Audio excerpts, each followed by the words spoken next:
couple of minutes before we start. Gathering, guys, please, quick.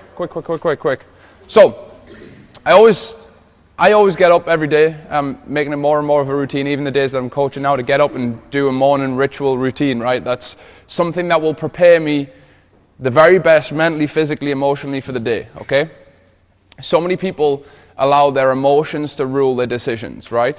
And very, very often, if you allow that to happen, the wrong things will also happen, okay? If you're in a high emotive state and you make decisions, generally you either fantasize the situation, you make it better than what it is, or you make rash, horrible decisions, like when you're in an argument with somebody and you say something that you regret, yes? It's when emotions are running high.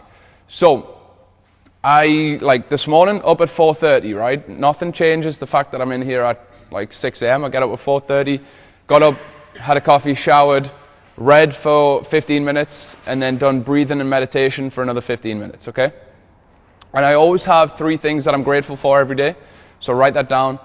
But beyond that, I have like the lessons that I learned from the study. So this morning I've done 15 minutes. Normally I do like an hour and a half every morning, like get up at 5 and do it then, okay? But the thing that really hit me today, the big lesson, was complacency drives stagnation, right? Complacency drives stagnation. So being stagnant, being where you are right now, right? You have to be more dissatisfied with your own behavior currently now, otherwise you have no motivation to change, right? If you're completely happy and complacent right now where you are, then guess what? You'll never change. You never ever will, okay? You have to associate more pain with being where you are than actually taking the journey to move forward. Does this make sense? Right? Every human decision, I've said this twice this week already, is driven by pain or pleasure. Either motivation to move away from pain, motivation to move towards pleasure. Right? The drive to move away from pain is far greater than the drive to move towards pleasure. Okay? So what ends up happening, we get into this position where we become very complacent, right? We just kind of go along, go with the flow, go with the motions in life, and then all of a sudden, 2-3 years down the line, you're like, shit, like how did I end up here, right? How did I gain weight? How did I let my fitness slip? How did I allow my relationship to stagnate, right? Because there's times and periods in our life when things are going really well, and there's times when we feel like they could be doing better. Does this make sense? Anybody relate to this? Right? You know, everybody knows in a relationship the honeymoon period, right? Well, why is the reason that there's such a honeymoon period, but after that it goes? Why is that reason? Both people become complacent, right? The relationship becomes stagnant, right? And it breeds stagnation.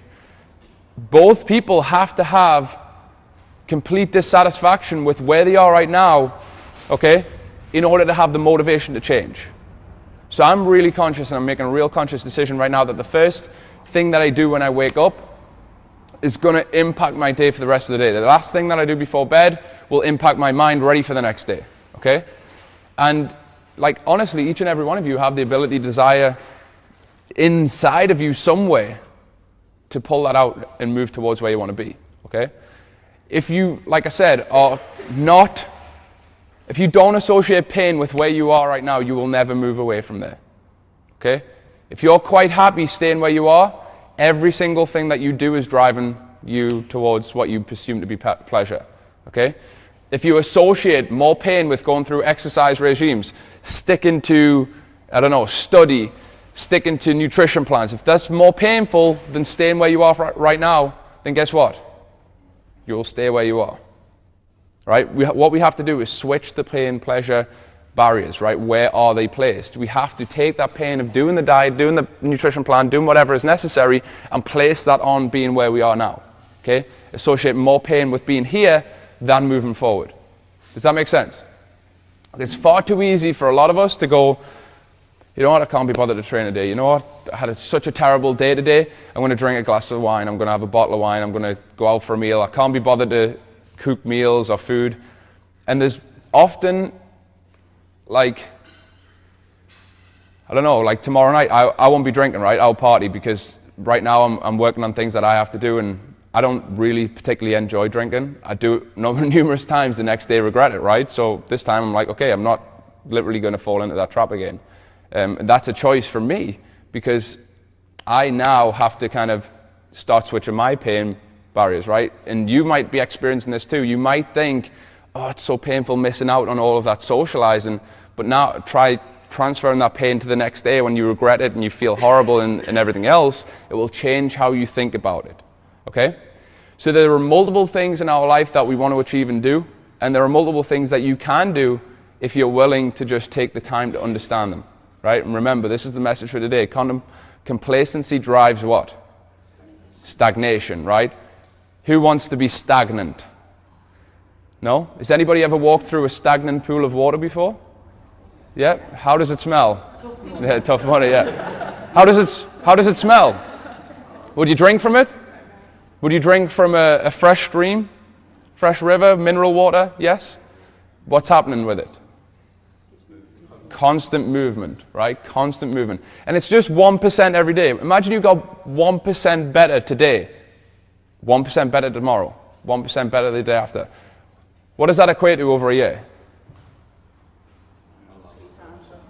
365%, right? You're 365% better than what you were at the start of the year. How radically different do you think your life would be if you were to do that? Right? So many people complain about the situations that they're in, but do absolutely nothing about it moving forward. So if you're unclear in what you want in your life right now, then it's time to start getting clear. If I was to ask you what you want, most people would flip that round and say, well, this is what I don't want, right? I don't want to be like this anymore. I don't want to be like this. I'm fed up of looking like this. I'm fed up of not being able to wear this. And what are all those things? Negative associations, right? If we talk about that thing and we focus our time and energy on those things, guess what happens? We attract more of that into our life, right? Where you focus your attention will expand. So if you focus your attention on the lack in your life, guess what you'll attract? More of the lack, right? If you focus on what is, so I'm this, I'm that, I can't do that, or I'm size 16, I'm unfit, I'm out of shape, I'm in a job I hate, this, that, and the other. If you focus on that all of the time, guess what happens? You continually attract that into your life. It's as simple as that. Who actually has a clear vision? Like, absolutely close your eyes, bam, that's where I want to be. It's pretty sad if we don't have that in place, right? And that's our job being here. Like, we can put you through a hurricane, which we're going to do today, and it's going to be awesome. We can put you through crazy workouts and have loads of fun, but if you don't know where you want to get to, guess what happens? You just waste that time, energy, and effort. And this just becomes another exercise plan that you kind of give it a go and never really took off for you, okay? We aren't, like, I'm really passionate about the fact that we aren't like anybody else, right? We work hard to make what we do the very best, but you guys have to work with us, right? You have to be open to change, right? If you're resistant to change, there's not a thing I can say, not a thing I can do that will convince you of otherwise, okay? You have to give some commitment, give some long-term and longevity into it. I guarantee if somebody gives us 12 months of their life, we'll change it forever, okay? If they give us 24 months, we'll take it beyond they could ever believe. 36 months, they'll look back and think, how was I living my life and operating that way, right? I've seen it time after time after time. Paula's been with me since pretty much day one of doing these groups, and the change in her has been like phenomenal. Anybody who's been with us for 12 months plus, it's been crazy too, okay? But guess what? You can't be resistant to educating yourself. Like, there's stuff that I don't know. Guess what I do? I get up at 4:30 and study for an hour and a half, right? When it comes to nutrition, so many people are so eager to like, okay, it's day 2, I should know everything about nutrition right now. But yet they're unprepared to get up and do 30 minutes of study and reading, planning and preparation every day. Everyone wants to do the fancy exercises, yet nobody really focuses on the area that will absolutely take them forward. What is that area? Where do you think you should spend your most time? Trying to get in shape. Kitchen, correct. Okay? Everybody's okay turning up for training, but yet they say they have no time, right? We have no time. It's our biggest bullshit excuse that we ever use. I don't have time. You're telling me you don't have 10 minutes a day to plan and prepare? You telling me you couldn't, if you had the desire to move forward more than anything, right? You telling me you couldn't get out of bed 10 minutes earlier to prepare a meal? Yes or no? If I could get up at 4:30 every day and study for an hour and a half, you better believe every single person in here has zero excuse about getting up and preparing food.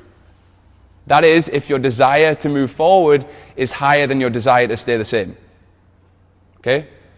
Because right now, we have a bunch of people crushing their exercise, doing well with their nutrition, but hey, we can always get better. We can always upscale what we can do. We can always get that 1% better every day. What happens if you just got up, right? How many people snoozed their alarm this morning? Okay, how many people snooze their alarm most days? Yeah? That time is like you could have got up, done something productive that will put you in a better stance for the rest of the day. Okay? Hey? You got food prepared for today?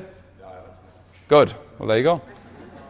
So, it's either like take half an hour from watching TV last night, prepare food for the next day, get up a little bit earlier, prepare food, but don't use the excuse of I don't have time, because it's a complete lie to yourself. And if you continually believe that lie, then guess what? You'll never ever push forward. Okay guys, so I wanted to share that with you today because it's important that every one of us, I'm honestly demanding more of our clients right now. I'm stepping up what we do, I'm demanding more of the people that we come in and work with, and I'm no longer accepting mediocrity. I'm not. Because what we do is based on people wanting to get better. If we accept mediocrity, we're like everybody else out there, right? There's people out there who are prepared to take £2.50 off you, put you through a workout, kick you out the door, and then see you in pain, and then come back the next day and just do the same cycle over and over again. We're not prepared to do that. We want a higher standard for you and for yourself. And if you don't believe that you can do that, we believe that you can. Okay? And it starts with us giving you the belief to then believe yourself and push on, okay? So guys, we've got a hurricane, we're going to get fired up. My crew's straight over there. I've talked a little bit longer than I wanted to, but it's all good, okay? Let's go.